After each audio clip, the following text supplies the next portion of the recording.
Я приветствую вас, дорогие друзья, уважаемые гости и подписчики моего канала. Всем большое спасибо за то, что следите за новыми выпусками, вообще за ситуацией, которая бурная и такая, знаете, тревожная. И, конечно, нашими новыми встречами с Евгением Мураевым. Он на связи. Евгений Владимирович, приветствую вас.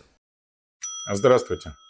Евгений Владимирович, начать наш разговор я бы хотел с такого преснопамятного и такого бега по кругу. Да? 2-3 недели. 2-3 недели. Очередные 2-3 недели. Но если раньше мы слышали это из офиса президента в начале самой большой войны, в самом начале, то сейчас мы это слышим от Венса, который выходит, говорит, 2-3 недели, там несколько недель, и мы придем, будут хорошие новости. Слушайте, хороших событий хоть пруд пруди. И Витков встречается с Путиным, Кушнер там рядом, и вроде как посекунчики покушали, и вроде как все нормально, и украинская делегация отправляется в Майами к Виткову. Правда, конечно, к Зеленскому никто не поехал, что тоже такой яркий сигнал. Но хороших новостей не прибавилось. Как вы понимаете, почему происходит именно так? И, собственно, все укладывается в какой-то план развития событий, которые под контролем у американцев? Или американцы реагируют на какие-то новые и новые вещи, которые возникают по ходу развития этого сценария? Саш, я напомню, что еще до прихода в овальный кабинет Трамп обещал, что конфликт в Украине будет разрешен. И каждая встреча, которая происходит между Трампом, Путиным или американской, русской или украинской делегацией, они все гениальные, они все очень конструктивные, только возы ныне там. Я хочу напомнить, о том, что я неоднократно говорил, о том, что украинский конфликт – это составная часть цепи других конфликтов, которые на самом деле должны привести к формированию нового мирового порядка. У нас так устроена мировая история, что каждый мировой порядок от Вестфальского мира до Потсдамско-Ялтинских соглашений, до однополярного мира формировались в результате крупных мировых конфликтов. Первой мировой, Второй мировой и крушение Варшавского договора и Советского Союза, которые привели к формированию однополярного мира. Сейчас формируются новые правила, однозначно связанные это с заявкой России, с ростом Китая, с формированием БРИКСа, ШОСа и других международных объединений. И если вы посмотрите на события, которые происходили, то можно в этом увидеть тоже соответствующую цепь событий. Если вы помните, 26 декабря Трамп объявил о том, что навстречу к Путину прилетит, соответственно, Уитков и Кушнер. И уже 28 ноября Китай сказал о том, что в Москву прилетит представитель ВАНы. И они обе делегации, китайская и делегация Соединенных Штатов в Москве, находились одновременно. То есть то, что мы с вами обсуждали, что решение сейчас принимается в треугольнике Пекин, Москва, Вашингтон, как бы очевидным. То есть происходят трехсторонние переговоры, которые на самом деле громко не артикулируются. То, что Зеленский не приглашен за этот стол, мы с вами давно обсуждали, что Украина на самом деле не обладает тем уровнем субъектности, и для того, чтобы у Зеленского не было иллюзий, был разыгран коррупционный скандал, пленки Миндича так называемые, которые нанесли сокрушительное поражение Зеленскому как самостоятельной единице. Если вы обратите внимание, несколько дней назад выпустили Магомеда Расулова, и более того, генеральный прокурор заявил о том, что по показаниям, напомните мне фамилию народного депутата от ОПЗЖ, которого экстрадировали из как экстрадировали? Посадили и отправили. Христенко. Посадили и отправили, то есть Христенко, И в показаниях Христенко, оказывается, тоже нет показаний против высшего руководства антикоррупционной американской вертикали НАБУ, САП и ВАКС. А это означает, что Зеленский полностью отказался от контратаки на эти органы и, соответственно, не собирается возвращать себе субъектность. То есть, по сути, он расписался в собственном поражении и дальше будет исполнять роль, что изволите. Соответственно, его за стол никто приглашать не собирается, учитывая то, что его легитимность находится под большим вопросом, он уже и не является действующим игроком. Он полностью управляем и, соответственно, будет выполнять те задачи, которые ему будут продиктованы. Вполне возможно, конечно, Европа на сегодняшний день захочет за этот стол попасть, и мы знаем, что сейчас проходит визит Макрона в Поднебесную, но я думаю, что после саммита, который проходил летом в 2025 году, присутствие там Урсулы, который был сокращен до 1 дня вместо 2, никаких перспектив в этих отношениях нет, и, как говорил Орбан, Европа окажется в меню, а не за столом. Поэтому сейчас очень понятные как раз события, я их вижу ясно, мы с вами тоже обсуждали, и, соответственно, я не думаю, что быстрые решения будут в ближайшие 2 недели, только по одной простой причине, что конфликт в Украине является не основополагающим, вокруг которого ведется сейчас дискуссия. То есть, соответственно, вырабатываются совершенно новые правила, они согласовываются в том треугольнике, который мы с вами обсудили, и 5-часовые переговоры как раз это ярко подтверждает. Обсуждать 28 пунктов в 5 часов не было никакой необходимости, тем более, что думаю, что все встречи американцев и Украины сейчас проходят в ультимативном порядке. Украина пытается каким-то образом выторговать формулировки, которые не изменят сути событий, но будут звучать по-другому. Да? Как они заявляют, мы не позволим сокращать нашу армию, но потом окажется, что не позволят в военное время, в мирное время армия будет совершенно другую численность представлять, да, и так далее и тому подобное. Я думаю, что мы скоро об этом все прекрасно узнаем, поймем, что украинская власть пытается просто выторговать позицию, даже не позицию, а позу, а решения на самом деле уже приняты, и они будут завернуты в остальные решения по созданию новой архитектуры безопасности. Это тоже должно будет выражаться в создании новых институтов, новых договоренностях, подписании новых соглашений о нерасширении НАТО, о выводе войск из стран Варшавского договора, об ограничении наступательных, оборонительных, наверное, средств вооружений и по сокращению ядерного потенциала 3 стран. Думаю, что это будет как-то завернуто в это, но будет еще, естественно, пакет экономических договоренностей, потому что санкционную войну Соединенные Штаты проиграли, это можно констатировать, да, после встречи в Пусане Трамп совершенно четко откатился назад, плюс его не поддержали в этой войне союзники, на это отреагировали все финансовые рынки, курсовая стабильность американской валюты. То есть так или иначе, я думаю, что экономический блок новых мировых правил и архитектуры безопасности, вот они будут первичными, а окончание конфликта будет означать, что все договоренности достигнуты. Я хотел бы, чтобы вы отреагировали на слив в Шпигеле вот этой замечательной беседы, где спасают Владимира. В общем, США предатели, а Владимира надо спасать. Вот. И знаете, вот здесь возникает же очень интересный момент. Да, там Зеленский не за столом, в ультимативной форме, вот эти все. В общем, к нему никто не едет, вызвали Умерова, Игнатова. Отдельно попрошу вашу реакцию, потому что лично мне это кажется абсолютно какой-то дикостью. Когда на фронте беда, а это признают все, плюс-минус люди, которые, в общем, оттуда комментируют, солдаты, которые знают положение дел, которые видят поле боя, которые пытаются, понятно, там, удержать ленточку, но тем не менее это все сложнее и сложнее становится. А тут целый глава Генштаба с Умеровым в Майами. Причем катается туда-сюда. Погоди, ну ты же глава Генштаба, ты же нужен на рабочем месте. Ты даже не верховный главнокомандующий, ты глава Генштаба. У тебя же все рычаги, тем более в такой ответственный момент. Нет, он там зачем-то.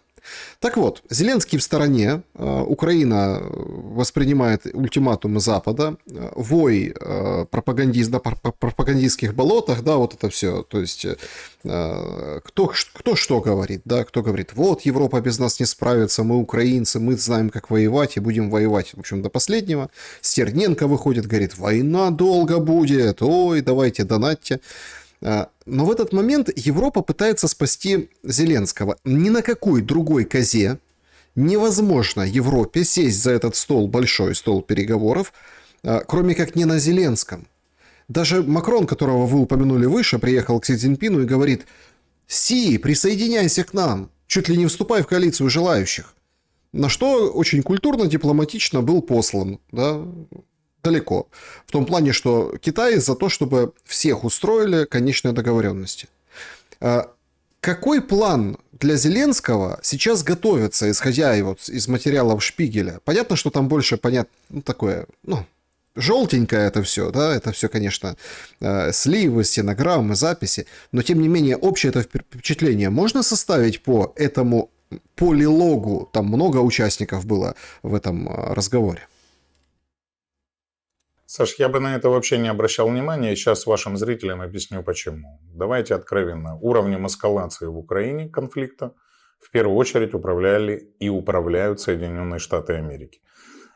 Почему? Потому что это большая часть финансирования, это система вооружения, деньги не самое важное, важное оружие, да, и на которое нужны эти самые деньги. И ВПК Соединенных Штатов превышает многократно ВПК Великобритании и Европы. Соответственно, те средства поражения и обороны, которые нужны Украине, производятся именно там. И будет зависеть, будут они поставлены через НАТО напрямую Украины исключительно от позиции Вашингтона.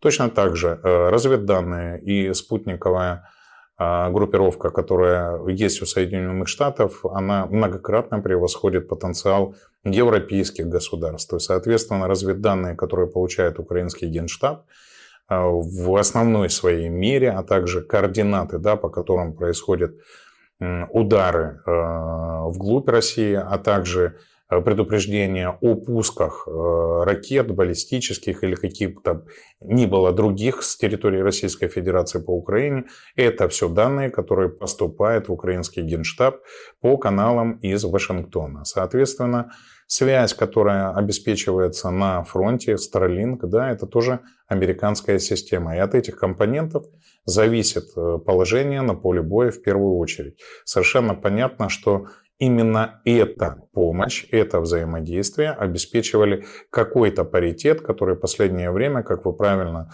подчеркнули, да, ни для кого не секрет, уже не являются паритетом. И, по сути, по всей линии боевого соприкосновения много-мало, но однозначно преимущество фиксируется за российской стороной. Европа не в состоянии возместить ту помощь, если которую оказывали Соединенные Штаты. И если Соединенные Штаты откажутся продолжать финансировать конфликт в Украине, а к этому, скорее всего, все идет. И плюс, учитывая влияние Соединенных Штатов Америки на лидеров отдельных европейских государств, решение в Европе, в Евросоюзе принимается исключительным консенсусом, значит, и общего решения в Европе по поддержке Украины тоже не будет. Поэтому на самом деле Европейский Союз не является сейчас субъектом ключевым. Да? Он может быть, конечно, на каком-то уровне обеспечит финансовое взаимодействие, и то мы видим противоречивые сигналы, которые идут из Европы. Совершенно четко выступает руководство Брюсселя, да, где сосредоточены основные арестованные активы Российской Федерации, выступают против помощи, да, предлагают те варианты, которые будут заблокированы, заведомо заблокированы другими участниками Европейского Союза. И, соответственно, у Зеленского абсолютно нет вариантов, он это четко понимает. Визит Макрона абсолютно ничего не изменит, потому что, еще раз скажу, да, в августе 2025 года был широкий десант, должен был быть двухдневный саммит, должны были обсуждать позицию Китая по конфликту в Украине, обсуждать экономические взаимодействия с Европейским Союзом.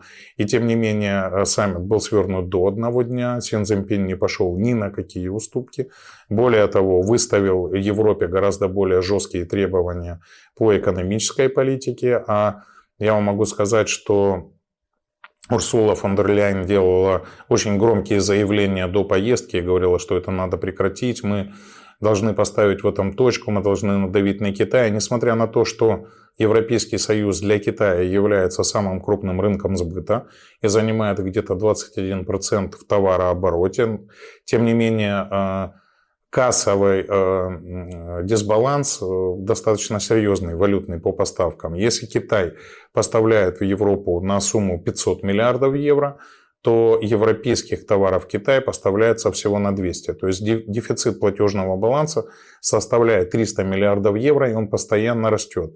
Более того, когда Европейский Союз попытался вести торговые войны с Китаем и увеличивать пошлины, Китай ограничил поставку туда редкоземельных металлов, неодимовых магнитов, что сразу сделало позицию Европейского Союза более сговорчивой.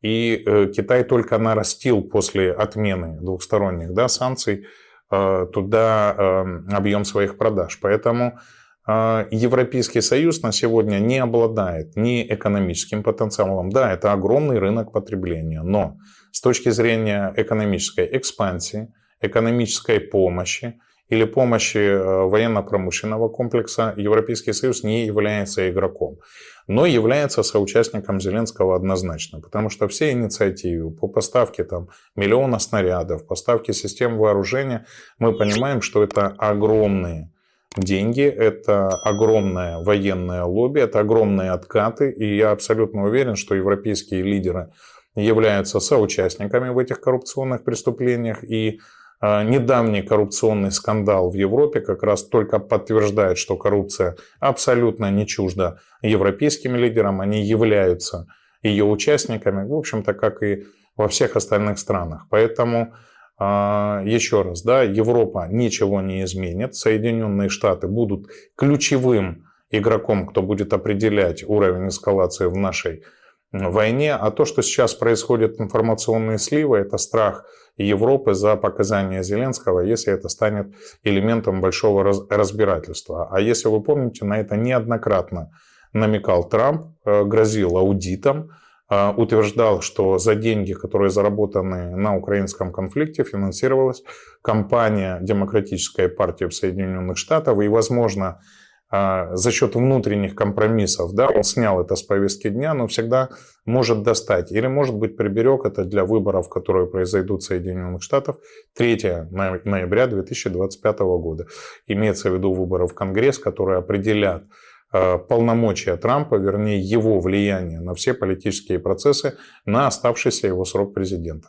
Вполне возможно, он это сможет потерять, и для этого, конфликт в Украине, я думаю, он сделает одним из ключевых моментов избирательной кампании, его миротворчество по всему миру, а этот конфликт в мире главный. Ну, то есть понятно, что надежды на 26-й год большие.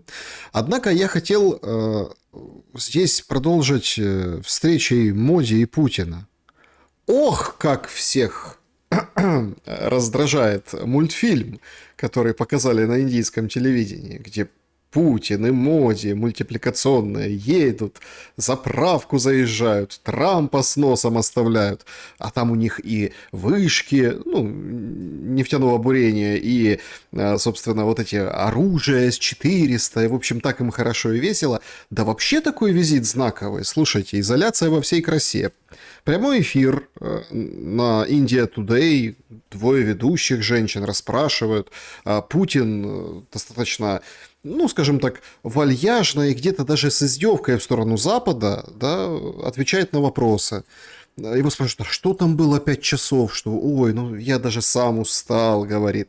Почему у нас Америка может покупать ядерное топливо, а вы, индийцы, не можете у нас покупать нефть? В общем, красиво, кажется, разыграли эту всю историю, но как вот этот эпизод, такой яркий достаточно, со встречей, с поцелуями, с объятиями, с вот этими всеми, несколько дней визита, с этой помпой. Как он влияет на этот расклад геополитический? Трамп-то может и обидеться. А что делать обиженному Трампу? Конечно, тулиться к абсолютно понятным глобалистическим, или меняющимся силам в Европе, то есть каким-то образом противодействовать. Или поезд ушел? Саш, мы с вами это тоже обсуждали. На самом деле Индия – это один из крупных игроков в БРИКСе. То есть мы помним Бразилия, Россия, Индия и Китай, основа экономической мощи БРИКСа. И я могу сказать, что страны, которые сейчас входят в это объединение, это фактически половина мировой экономики, раз. Но самое важное, то, что редкоземельные металлы являются сейчас ключевыми для производства чипов, развития искусственного интеллекта, для создания всех средств поражения, да, в первую очередь высокотехнологического ВПК Соединенных Штатов. Мы знаем, что в F-35 сотни килограмм редкоземельных металлов, и, соответственно, вся война, которая сейчас свелась к войне дронов, да, она зависит от поставки неодимовых магнитов, 98% которых производится в Китае. Поэтому, если вы вспомните встречу в Пусане, если вы вспомните, с каким настроением туда ехал Трамп, грозил пошлинами, ограничениями для всех стран, введениями вторичных санкций, да, ему пришлось откатить назад, потому что он увидел непрогибаемую позицию Китая, Индии и вот этого нового блока, от которого экономика Соединенных Штатов зависит не меньше.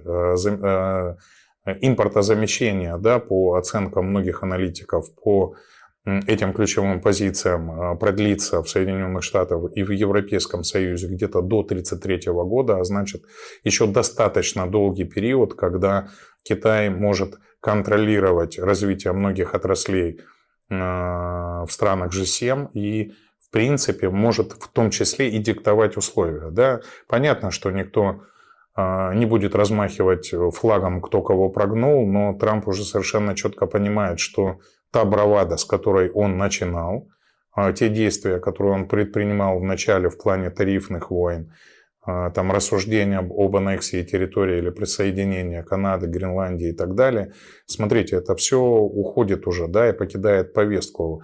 Знаете, как это... Ну, нет уже сил у Соединенных Штатов, и любая империя подходит к концу, поэтому и происходит, да, формирование нового мирового порядка. И поэтому и Владимир Путин ведет себя гораздо более откровенно и прямо.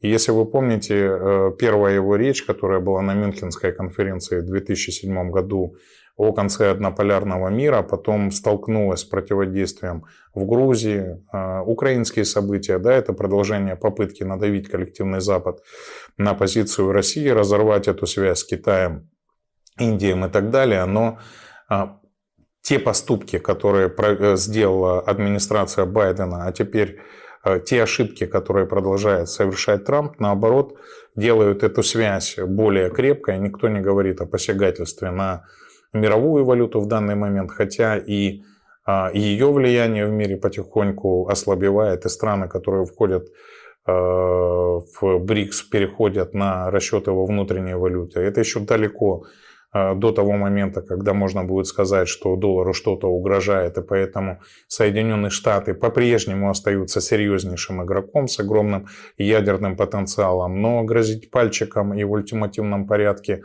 уже требовать выполнения необходимых им команд не получается. Более того, экономика Китая сейчас от Соединенных Штатов зависит всего на 10%, и это взаимная созависимость. Если вы помните, Трамп считал огромной победой разрешение Китая на поставку сои на свой рынок. А также, если вы помните, Китай не отменил контроль над поставкой редкоземов, а приостановил на год, что тоже говорит, что ну, это же все политические сигналы. И те, кто читают между строк, это четко понимает. Но если вернуться к визиту Путина в Индию, то тут важным моментом, обратите внимание, Моди сдергивает шапку с Трампа и одевает себе на голову. Вы помните самую известную бейсболку Трампа?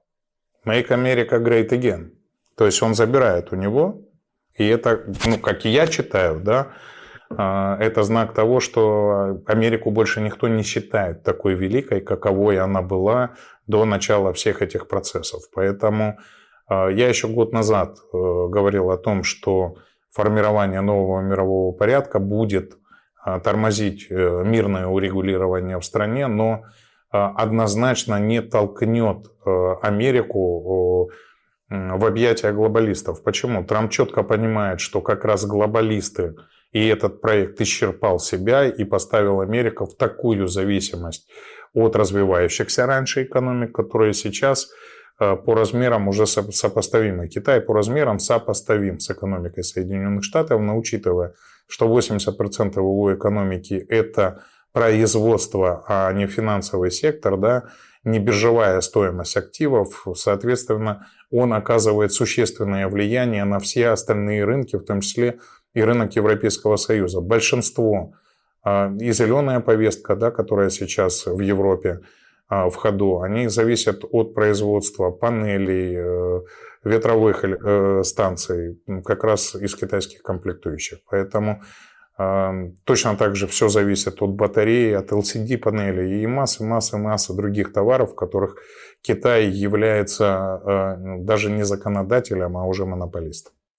Евгений Владимирович, если вернуться в Украину, то какие события, да, нас ожидают в контексте вот непосредственно самой войны? Я заметил в последнее время, уже об этом говорил выше, как-то все и на фронт внимания не обращают. Однако на днях с российской стороны посыпались прогнозы, что будет поход на Харьков, будет наступление в Черниговской области. Короче, север придет в движение. Причем сроки называются, ну, это вот следующий год, да, то есть если все вот так и останется, то есть без каких-то договоренностей, остановок, приостановок. Этому всячески подыгрывают, это прям видно, да, подыгрывают друзья Зеленского из Британии.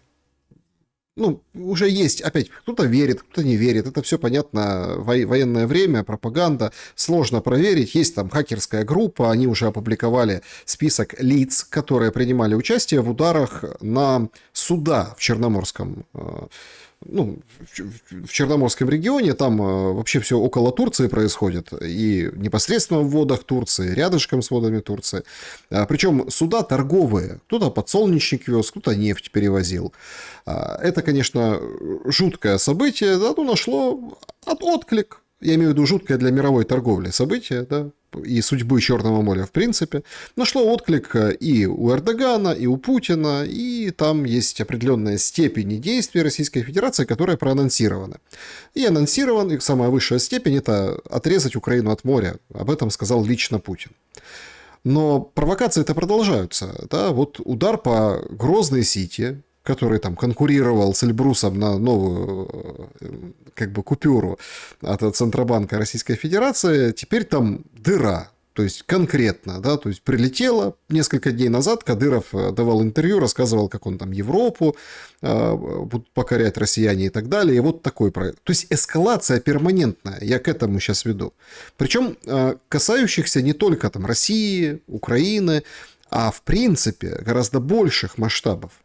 Как вы думаете, вот этот поход на север или, например, отрезание юга Украины, это все такие стратегические пугалки, которые сейчас обсуждаются, но по факту все идет к мирному соглашению, просто очень болезненному. И это как один из рычагов, мол, не хотите сейчас, вот будет вот так. И к этому будет идти, поэтому давайте подписывайте. И когда сложатся определенные геополитические и, ну, понятно, российско-американские факторы, да, пазлы сложатся, и это все подпишется. Или нас правда ждет уникальный 2026 год по масштабам потери территории и вот такими широкими мазками по фронту, по стрелочкам и линиям? Саша, вы, как всегда, задаете очень глобальные вопросы.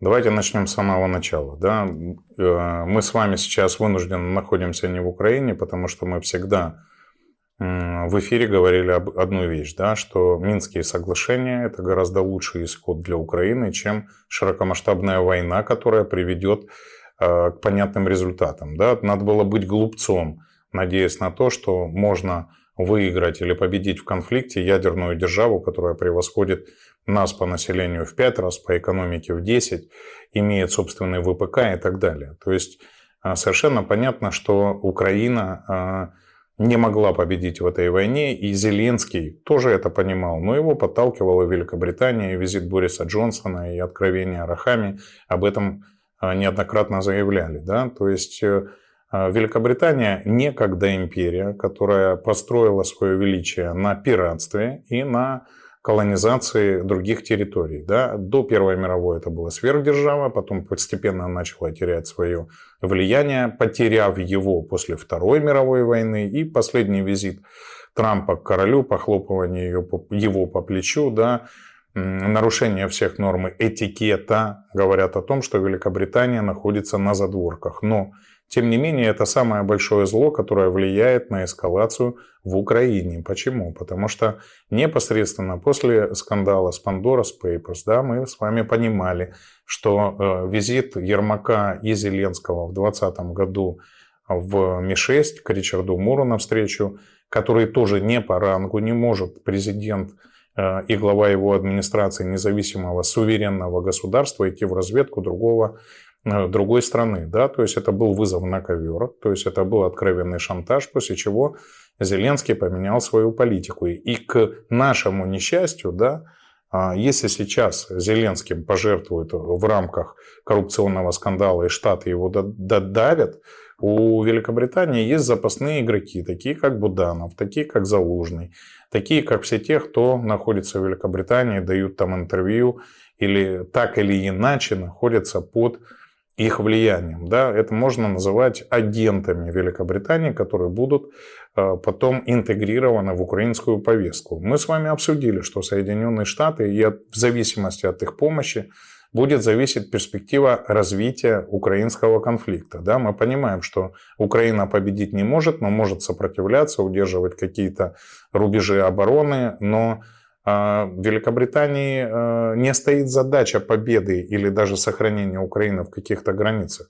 У них стоит задача нанесения, во-первых, возвращения за стол переговоров, во-вторых, нанесения максимального ущерба России, да, что является многовековой традицией и попыткой со стороны короны, да, нанести всегда этот сопутствующий ущерб. Поэтому я еще напомню, да, что неоднократно говорил, что у России не стояла задача вести какую-то захватническую войну. Была задача сменить курс Украины. Они называли это денацификацией там, или как иначе. Да? Но совершенно понятно, что поход на Киев должен был стать средством давления на украинскую власть, отказа от внешнего курса вступления в НАТО, изменения внутренней гуманитарной политики, которая поражала в правах русскоязычное население, отказ от гонений церкви и так далее. То есть так или иначе принуждение, да, к смене курса, а не захват каких-то территорий. Поэтому я далек от мысли, что на самом деле сейчас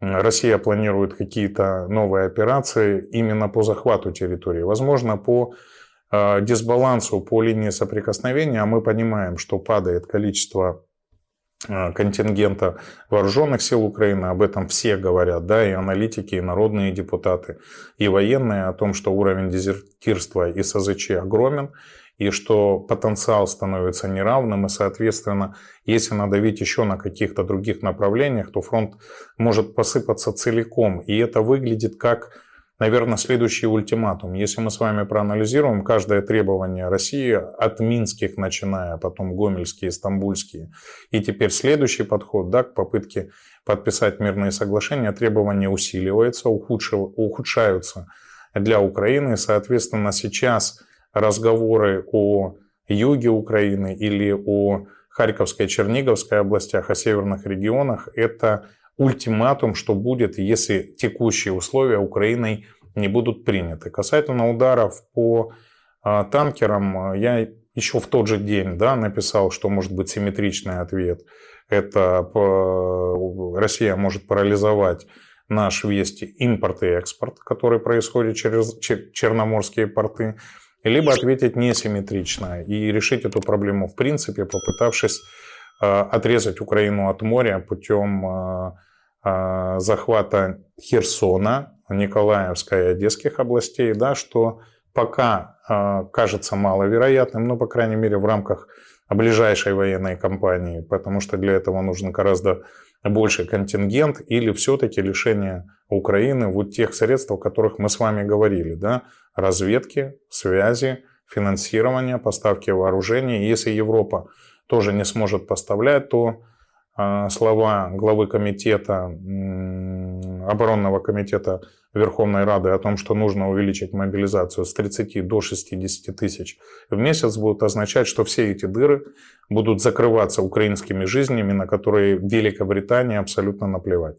Поэтому еще раз хочу сказать, да, тут по поводу эскалации и танкеров. Смотрите, все события, они же предсказуемые. И провокация, да, она предполагает заранее просчитываемые ответы. И вот эта эскалация сейчас управляет Великобританией, и Зеленский, на которого есть компромат, и у них по выводу денег Приватбанка через Коломойским, через аффилированные с Зеленским структуры, лишний раз это просто доказывает. Но в любом случае это будет болезненно для нас, и чем быстрее Украина выйдет из этого конфликта, чем быстрее подпишет мирные соглашения на тех условиях, которые пока есть на столе, тем будет лучше. Ну, этого не предвидится. Смотрите, это мы же судим по делам.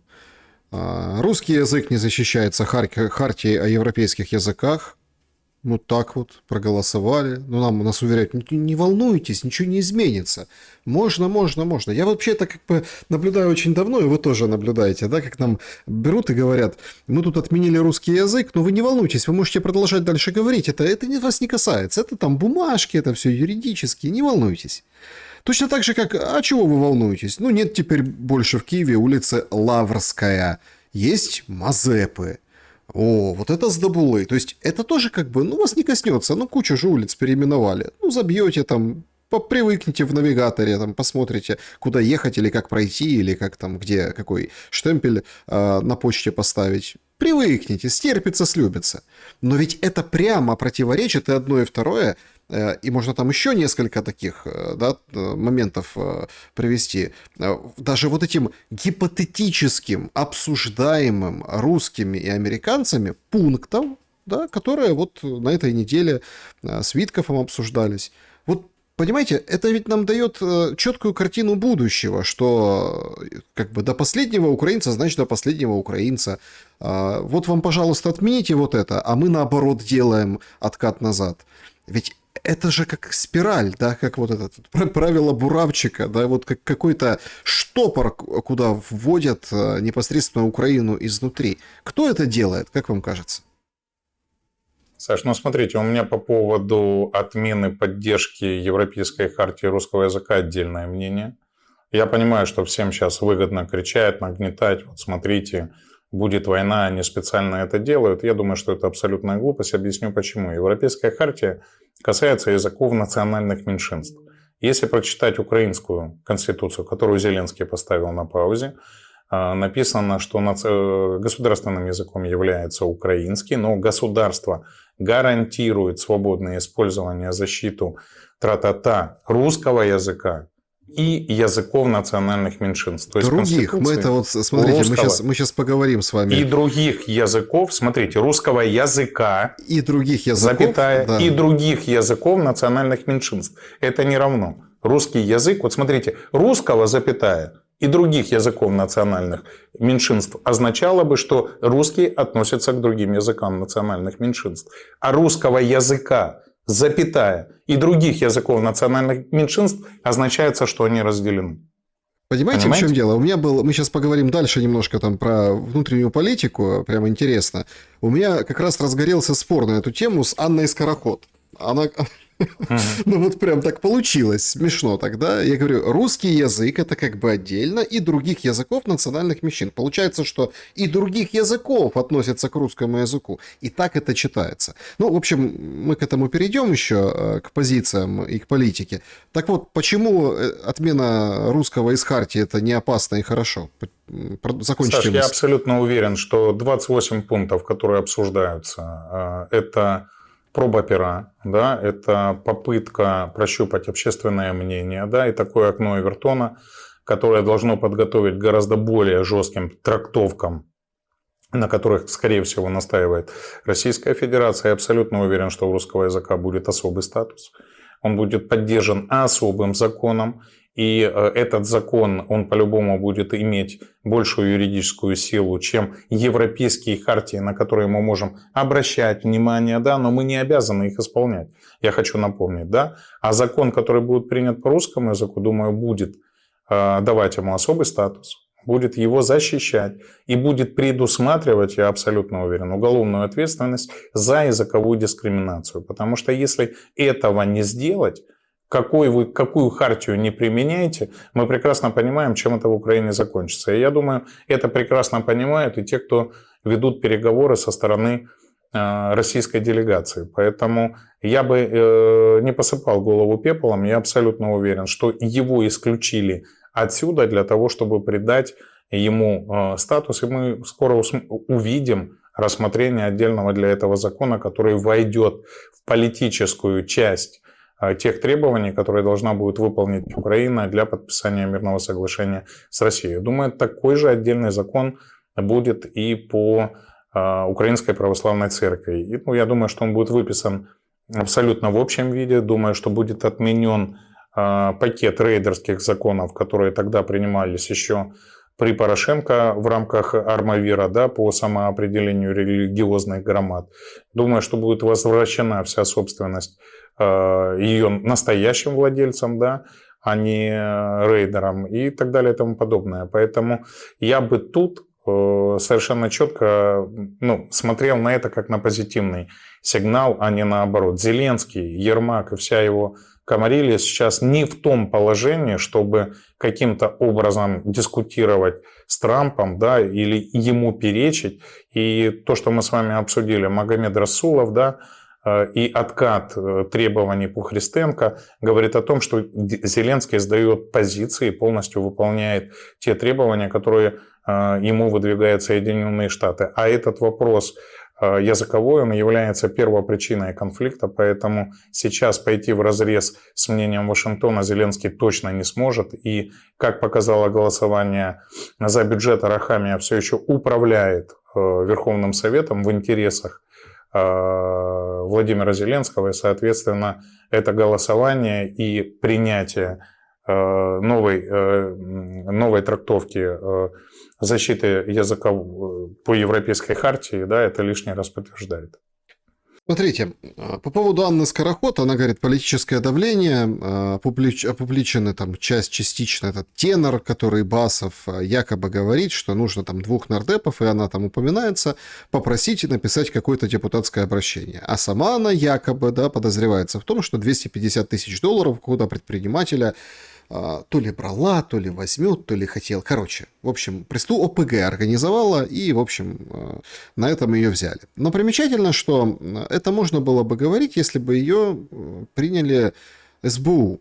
Там, например, или санкции ввели. Почему нет? Санкции, СБУ, но там же тоже НАБУ и САП в этой истории. И поэтому тут как бы удивительно рядом. Если НАБУ и САП действуют условно под кураторством офицера из ФБР. Хотя, вы знаете, может, кто его знает? Может, и ФСБ. В общем, как-то удивительно происходит все. Евгений Владимирович, получается, насколько эта гидра, получается, далеко и касается, прошла, и касается даже тех, кто, условно, со своей позицией противоборствует вот этой власти и вот этой системе офиса Ермака. Это, оказывается, часть системы. Я напомню, что Анна Скороход имела отношение с Антоном Поляковым.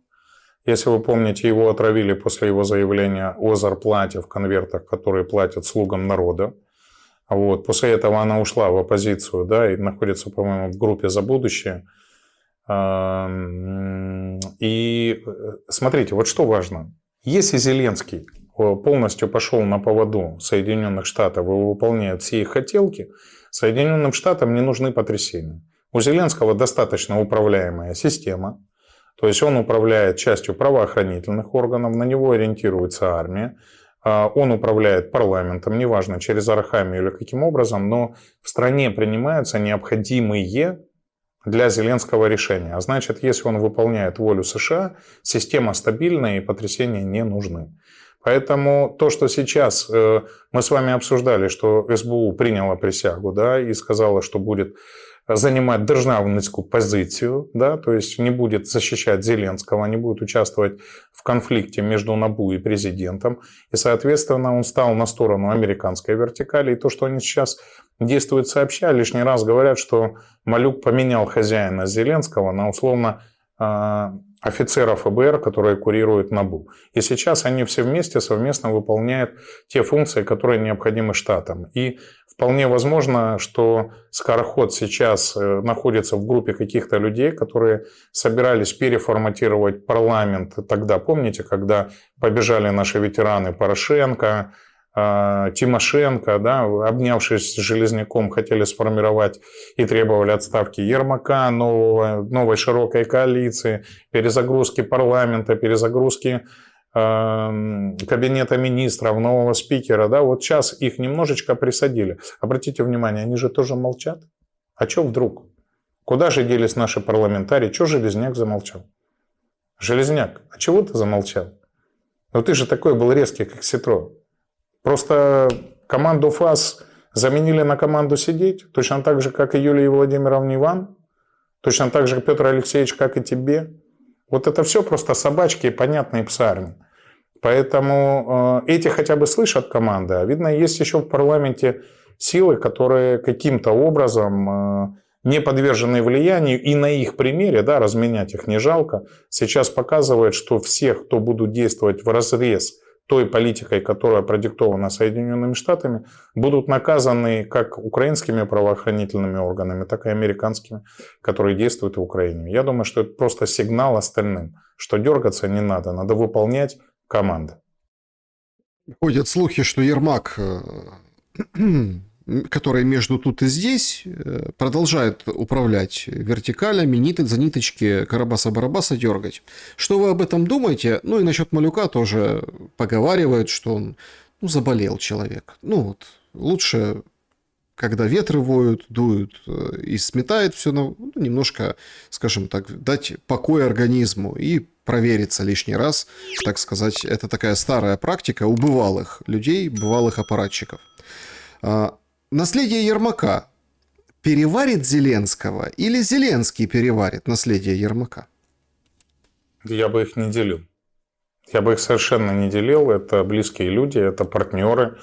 Зеленский позволял ему принимать все основные кадровые решения. На 90% все вертикали сформированы исключительно Андреем Борисовичем, поэтому он влияет на эти назначения, и, естественно, все прекрасно понимают, что жертва Ермака, она была вынужденной, это как в любой шахматной игре, для того, чтобы сохранить короля, слабую фигуру, уязвимую, но главную на доске, да, то есть, поэтому требование убрать Ермака было, естественно, продиктовано и попыткой сохранить внутреннюю стабильность, но я абсолютно уверен требованием извне, для того, чтобы Зеленский стал более податливым. Понятно, что он все равно согласовывает, а не каким-то образом свои действия, но одно дело, когда за пультом сидит Ермак, а второе дело, когда он кому-то дает команды по телефону, да, и все прекрасно, ориентируясь по ветру, эти команды стремятся саботировать. Вот вы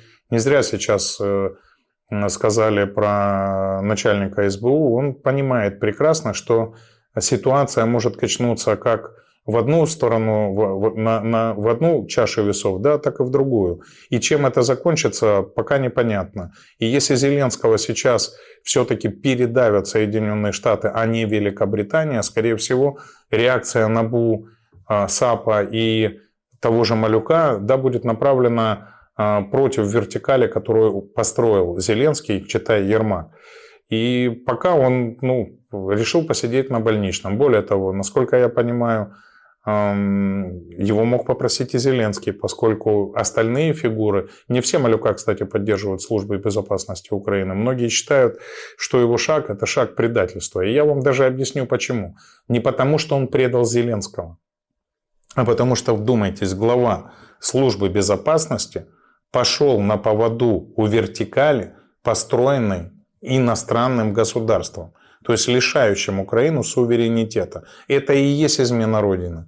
И та структура, которая должна бороться и которая является, да, в сферу которой компетенции входит 111 статья об измене Родине, как раз получается в лице руководства этой нашей Родине изменила. Поэтому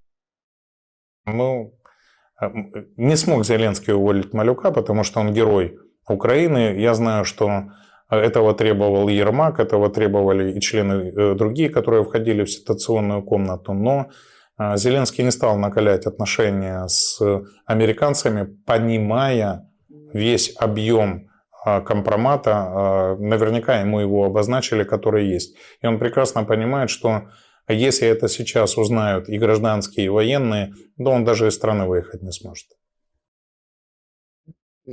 Как вы думаете, что будет дальше с Ермаком? Все будет зависеть от того, по какому пути пойдет Зеленский. Если Зеленский будет выполнять требования Соединенных Штатов, ни ему, ни министру юстиции, ни министру энергетики подозрения объявлять не будут. Если же Зеленский попытается играть в игру Великобритании, скорее всего, Соединенные Штаты сначала наступят на Галущенко, потом на Ермака, а дальше придут за Зеленским. Это очевидно. Он уже на самом деле, если пойдет полное противостояние, не нужен. Важно будет, кто возглавит Верховную Раду и кто будет обладать правом подписи, которое будет необходимо под мирным соглашением. Я думаю, что порядок действий будет такой. Никто не будет ждать перезагрузки системы, новых выборов и так далее. То есть часть вопросов, которые нужно будет подписать в рамках в рамках, оговорочка, да, в рамках нового мирного соглашения подпишет спикер, а остальные вопросы будут выноситься на референдум.